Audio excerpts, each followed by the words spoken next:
বাংলাদেশ বিমানের BG3001 dedicated ফ্লাইটটি 419 জন যাত্রী নিয়ে সৌদির উদ্দেশ্যে যাত্রা করবে।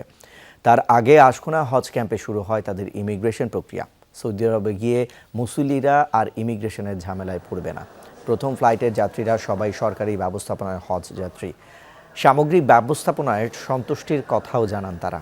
চলতি বছর বাংলাদেশ থেকে 1,27,198 জন হজযাত্রী সৌদি আরবে হজ পালনের জন্য যাবেন। বিমান বাংলাদেশ এয়ারলাইন্স হজ যাত্রীদের 50% অর্থাৎ 63,599 জনকে পরিবহন করবে। বাকি 50% যাবে সৌদি এয়ারলাইন্স। আল্লাহ যেন আমাদের হজ কবুল করেন। আমাদের মূল উদ্দেশ্য হলো নিজের জন্য, আমি যে প্রতিষ্ঠানে চাকরি করি সেই প্রতিষ্ঠানের জন্য এবং দেশের জন্য মঙ্গল কামনায় আল্লাহ তাআলার কাছে আল্লাহর মেহমান হয়ে যাচ্ছি। আমার খুব ভালো লাগছে। আপনারা সবাই দোয়া করবেন আমি যাতে আল্লাহর অশেষ রহমতে হজে মাবরুর আল্লাহ যেন দয়া করে আমার নসিবে রাখেন। এই ব্যবস্থাপনা যেটা আছে, এখন ইমিগ্রেশন করতে যাওয়ার পরে আল্লাহর রহমতে বাকি এটা যেন সহজ হয়, সেটা আপনারাও দোয়া করবেন।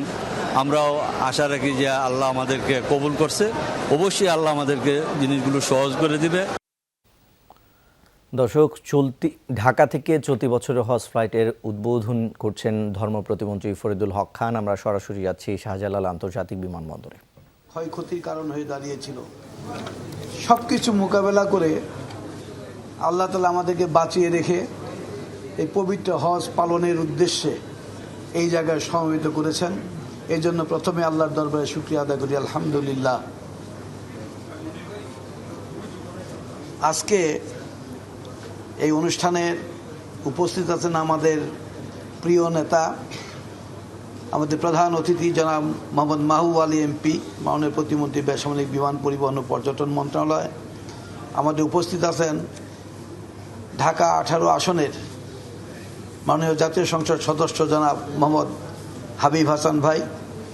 বিশেষ অতিথি হিসেবে এখানে অনেকেই আছেন, জনাব মোস্তফা কামাল উদ্দিন, চেয়ারম্যান বিমান পরিচালনা পর্ষদ, জনাব মোহাম্মদ মোকাম্মেল হোসেন, সচিব, বেসামরিক বিমান পরিবহন ও পর্যটন মন্ত্রণালয়। এখানে his excellency ambassador mister Isa bin Yusuf Al Duhailan এখানে উপস্থিত আছেন। Air vice marshal Mohammad Mofidur Rahman, chairman Bangladesh civil aviation authority. এখানে উপস্থিত আছেন জনাব মোহাম্মদ শাহাদত হোসেন তসলিম, সভাপতি Hajj agencies association of Bangladesh. এখানে উপস্থিত আছেন জনাব মোহাম্মদ শফিউল আজম, ব্যবস্থাপনা পরিচালক, CEO Bangladesh airlines. Doctor Bashirul Alam, মহাপরিচালক, ইসলামিক ফাউন্ডেশন সহ প্রত্যেক মন্ত্রণালয়ের পক্ষ থেকে অনেকে এখানে প্রতিনিধিত্ব করতে এসে উপস্থিত হয়েছেন। এবং বিশেষ করে আমাদের ministry of home, ministry of আমাদের health, ministry of foreign affairs, ministry of বিমান and civil aviation, ministry of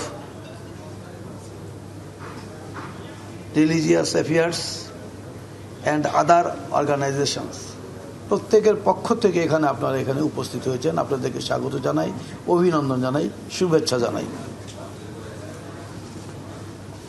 এই দিনটি সত্যি আমাদের আনন্দের দিন। 365 বছরের ভিতরে আজকের দিনটি এক্সেপশনাল, কারণ এই দিনে প্রতি বছরের ন্যায় এবারও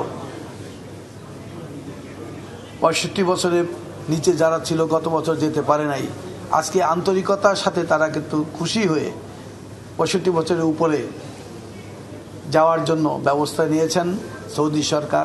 সে কারণে সৌদি সরকারকে আমি অভিনন্দন জানাই। আজকে সবাই আপনি 1,27,000 যাওয়ার কথা ছিল, সে জায়গায় 1,22,000 সামথিং সৌদি আরবে গমন করছেন। এবং যারা সৌদি আরবে গমন করছেন তারা প্রত্যেকেই এই আমাদের ঢাকা এয়ারপোর্ট থেকে প্রি অ্যারাইভেল ইমিগ্রেশন নিয়ে তারা কিন্তু চলে যাচ্ছেন। এবং এই প্রি অ্যারাইভেল ইমিগ্রেশনের ব্যাপারে সৌদি গভর্নমেন্ট এবং বাংলাদেশ গভর্নমেন্ট যৌথ উদ্যোগে যে স্বাক্ষরিত হয়েছে, এটাও আমি মনে করব আমাদের একটা অপরিণীয় শক্তি, যে শক্তির কারণে একটি জায়গায় একটি কাজ করার কারণে আজকে বাংলাদেশ এবং সৌদির মাঝখানে আর কোনো বিভেদ না রেখে একটা ইমিগ্রেশনে তারা এখান থেকে চলে গিয়ে ফেরত আসতে পারতেছে, এখানে কোনো বাধা বিঘ্ন অতীতেও সৃষ্টি হয়নি, এখনও ইনশাল্লাহ হবে না। এই কাজটি করার জন্য যারা উদ্যোগ গ্রহণ প্রথম করেছিলেন তাদের প্রতি আমি গভীর শ্রদ্ধা জ্ঞাপন করছি।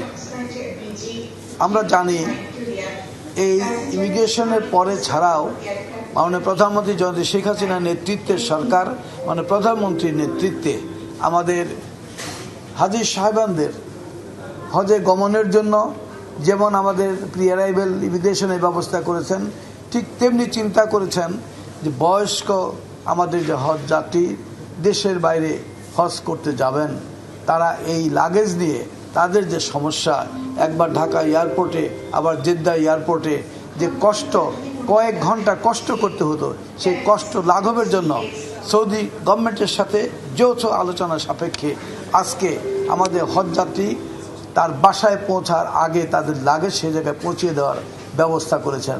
এটাও একটি যুগান্তকারী পদক্ষেপ বলে মনে করি, এবং কাজটি কিন্তু খুব কঠিন কাজ, এটি কাজটি কিন্তু খুব সহজ নয়। তারপরেও আমাদের গত বছর ভালোভাবেই হয়েছিল, যাতে কোনো রকম অসুবিধার সৃষ্টি না হয় তার জন্য আমাদের বাংলাদেশ বিমান, আমাদের ধর্ম মন্ত্রণালয়, সৌদি গভর্নমেন্টের অংশে তারা সবাই কিন্তু সজাগ রয়েছেন।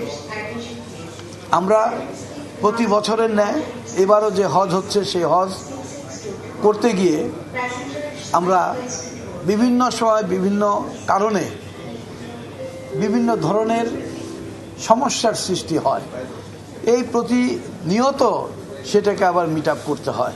এইগুলো করতে গিয়ে বিগত সময়ের আমাদের যে দোষ ত্রুটি, সুবিধা অসুবিধা বা কোনো ঝামেলার সৃষ্টি হলে সেটাকে আবার মীমাংসা করা, সেই কাজগুলো আমাদের সৌদি গভর্নমেন্টের সাথে বাংলাদেশ গভর্নমেন্টের পক্ষ থেকে আন্তরিকতার সাথে, হৃদ্যতার সাথে আলোচনা করে সেগুলোকে সমাধান করার সর্বসময় চেষ্টা করা হয়েছে বিধায় গত বছর এবং 2019 সনে 2022 সনে সুন্দরভাবে হজ পালিত হয়েছে। আমার বিশ্বাস সেই দুইটি হজের ভিতরে যদি তারপরেও কোনো ত্রুটি কোথাও থেকে থাকে, সেই ত্রুটিগুলোকে আমরা বের করে এবছর যাতে সেই ত্রুটিগুলো আর না হয় তার জন্য পদক্ষেপ গ্রহণ করা হয়েছে। ইতিমধ্যেই আমরা সৌদি সরকারের সাথে কথা বলেছি, আমাদের এগ্রিমেন্ট যখন হয় তখনও কথা বলেছি, এবং আজকেও আমাদের সৌদি গভর্নমেন্টের পক্ষে অ্যাম্বাসেডার এখানে রয়ে গেছেন, ওনার সাথে আমরা কথা বলেছি, বলে সেগুলো একটা সুন্দর সুরাহার ব্যবস্থা করেছি। এবং সেই সুন্দর সুরাহার ব্যবস্থা সুন্দরভাবে করার জন্য যে সহযোগিতা সৌদি গভর্নমেন্টের পক্ষে আমাদের his Excellency ambassador mister Isa bin Yusuf Al দুহাইলান যে আন্তরিকতার সাথে আজকে কাজ করে দিয়েছেন, আমাদের সাথে কথা বলেছেন, আমি ওনাকে আমাদের সরকারের পক্ষ থেকে আমরা ধন্যবাদ জানাই, অভিনন্দন জানাই। আমরা আশা করি যে যত ধরনের কাজের ভিতরে যত ধরনের প্রবলেম যখন যা অ্যারাইজ করুক না কেন, তাৎক্ষণিকভাবে আমরা আলোচনা সাপেক্ষে সেই জিনিসগুলোকে সুন্দরভাবে মীমাংসা করব, এবং হজ যাত্রীদের যাতে আল্লাহ তাআলার মেহমান তাদের কাজের, তাদের সেবা করার জন্য আমাদের সর্বোত্তম আমাদের যত ক্ষমতাটুকু আছে সেটুকু খাটিয়ে আমরা সেই কাজগুলোকে সমাধান করার জন্য চেষ্টা করব।